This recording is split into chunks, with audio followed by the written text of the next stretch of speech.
Olá, amigos e amigas, como que vai? Tudo bem? Hoje eu venho trazer uma reflexão para você pensar junto comigo. Há muitos anos atrás, antes da virada deste século, né, em 1990 e tantos, eu tinha um compromisso para fazer naquela noite de um culto de domingo que era falar sobre. Eu não ia pregar, eu não era pregadora nem nada.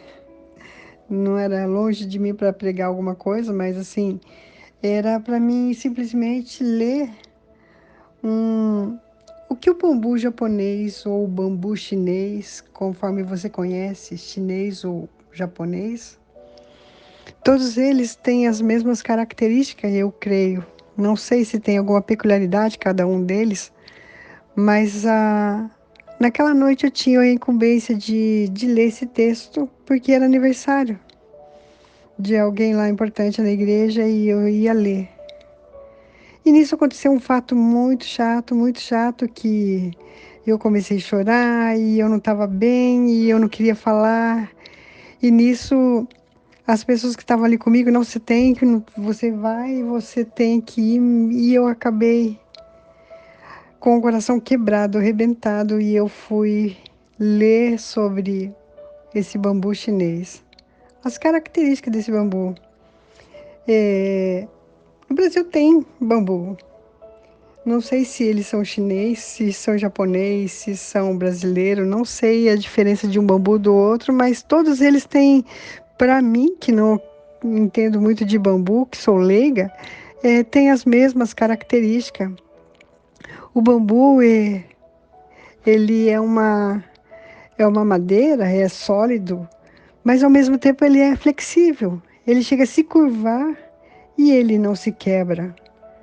O bambu também, ele é conhecido também como a fragilidade que é, você olha assim, é uma madeira assim tão fina que parece assim que a fibrose dele não é igual de uma madeira de uma árvore, parece que como se fosse é, tiras sobrepostas assim que elas compactadamente faz aquela massa que vira o bambu e por dentro o que não tem matéria nenhuma, é oco, então parece ser frágil, porque é, ele é diferente das outras árvores que você corta, tem o caule todo maciço e ele não tem o caule maciço.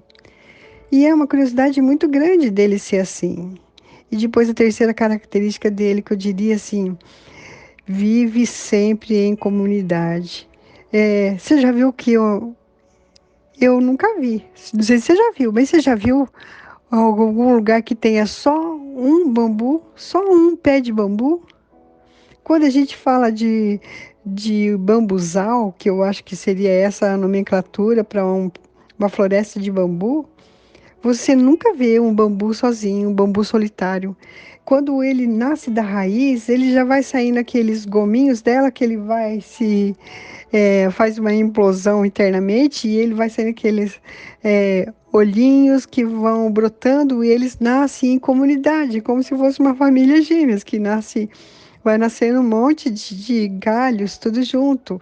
Ou talvez poderíamos chamar de árvore, eu não sei como que chamaria, porque o bambu é diferente de todas as árvores, né? E, e interessante que daí essa árvore que parece que é tão frágil, que ela não tem nada por dentro que possa ter essa madeira que possa sustentar uma tempestade. Quando vem uma tempestade, quando vem ventos fortes, quando vem chuvas, trovões e tempestade, o que que faz? Ele não se quebra, ele não cai no chão, ele pode até envergar. Ele tem essa facilidade de se prostrar, mas ele jamais se rende àquilo que vem para poder derrubá-lo. E é muito lindo quando eu vejo essa busca de sabedoria, quando a gente vê uma planta, tantas lições que a gente pode tirar, e principalmente a sabedoria dessa área interna dela que não tem essa massa, que esse interior oca do bambu, que nos lembra muitas vezes que enchemos nossos pensamentos com nossas próprias conclusões, preconceitos e os nossos achômetros, os nossos isso e o nosso aquilo, e que nos deixamos espaço para mais nada, porque nós enchemos de um monte de coisa que poderia ter jogado fora, que não deveria estar guardando para nada. E não se pode encher um copo se ele já está cheio. Então, quando você se enche tanto, tanto, tanto, como qualquer outra árvore que é tão maciça e tão forte, tão resistente, que ela não se inclina, ela não se rende, ela não precisa de ninguém, ela é exuberante. Eu poderia até falar, um pinheiro, ele pode ter só um pinheiro sozinho. E ele é exuberante, grande, forte, diferente do bambu, que ele precisa de mais árvores de bambus perto dele. E quando nós entendemos que nós precisamos nos encher com essa valiosidade do que é o quê? Do que você se enche? Então, quando eu entendo que eu estou vazio, eu preciso encher, eu também entendo que eu preciso crescer, crescer, crescer.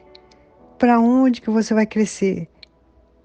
Você já tem as ramas que são fortes de onde você saiu, de onde você cresceu, chegou até aqui porque as suas raízes são fortes. Mas você ainda pode ter qualquer idade, você pode ter 10, 13, 15, 50 anos, 60 anos, mas ainda a gente pode ainda crescer. A gente pode até não crescer tão alto, tão grande como se cresce na adolescência, mas a gente pode crescer em experiências e em sabedoria do alto. Com todas as nossas vivências, a gente vai criando o que é sabedoria. E também diante disso que a gente vê esse bambu, né? Ele procura o quê? Você olha assim, o chão dele, muitas vezes parece assim que tem um tronquinho a par com o outro, né? Mas ele sempre deixa o espaço entre elas, embora eles nasçam todos ali naquele pedaço de terra, todos juntos ali, mas ainda tem os espaços entre cada árvore, que ela procura buscar o que é a simplicidade. Ela precisa do todo para poder ser uma grande floresta de bambu, uma grande tempestade que vem, elas possam resistir mais ainda, todas juntas. Mas acima de tudo, ela não deixa de perder a simplicidade dela. O bambu tem esses galhos pequenos e ele nos ensina que não devemos perder tempo criando os galhos enormes. E estes galhos seriam as coisas materiais inúteis nas quais muitas vezes nos apegamos desnecessariamente, se esquecendo que desta vida nada disso se leva, a não ser a experiência, a sabedoria que adquirimos ao longo da vida. Isso significa que não devemos perder tempo com coisas que não nos levarão a lugar nenhum. E ao invés disso, devemos focar em nossas metas e buscar a simplicidade, um degrau para a nossa subida. Não será tomando o espaço do outro com seus semelhantes, com seus galhos, se fosse o caso do pinheiro, né? E então usá-los para demonstrar a soberba, a arrogância, e que nos trará infelicidade ou tirará a felicidade. E às vezes gastamos tanto tempo tentando mostrar que somos isso ou aquilo ou alguma coisa para convencer outras pessoas ou mostrar às outras pessoas ou até mesmo a nós mesmos que somos o quê? Dignos de atenção e de elogios. Nem nos damos conta que a simplicidade também pode impressionar as pessoas, que sejamos como o bambu, simples, útil, mas cheio para poder encher-se da grandeza daquilo de quem o criou, vazio de si, mas cheio da grandeza de Deus. Eu quero agora orar com você e para você, Paizinho querido, nós te damos graça, Pai, porque nos ensina todo dia lições novas, coisas novas, Senhor, mesmo que sejam as coisas velhas que a gente já ouviu tantas vezes. Mas a tua palavra se renova cada manhã em nossas vidas, Deus. E é assim que a tua palavra diz, Senhor Jesus, que a tua palavra é viva, é palavra de transformação, é palavra, Senhor Jesus, meu Deus, que é como uma espada de dois gumes que penetra lá no fundo da nossa alma. Isso é a tua palavra, Deus. Sê conosco, Deus. Ensina-nos, Senhor Jesus, a sermos flexíveis diante das durezas da vida. Nos ajude a sermos colhedores, Senhor Jesus, quando podemos acolher. Nos ensina, Senhor, temos uma estrutura que comporta fazer casas, residências, estruturas altas, escadas e fazer tantas coisas com a fragilidade de um bambu. Mas ensina-nos, Senhor Jesus, a fazer qualquer coisa que seja grande, mas que seja grande tu em nós. Que diminuamos nós e que cresça tu em nós. E que tudo que for grande em nós, se há algum valor, és Deus. Senhor, e seja conosco sempre, hoje e sempre. Amém.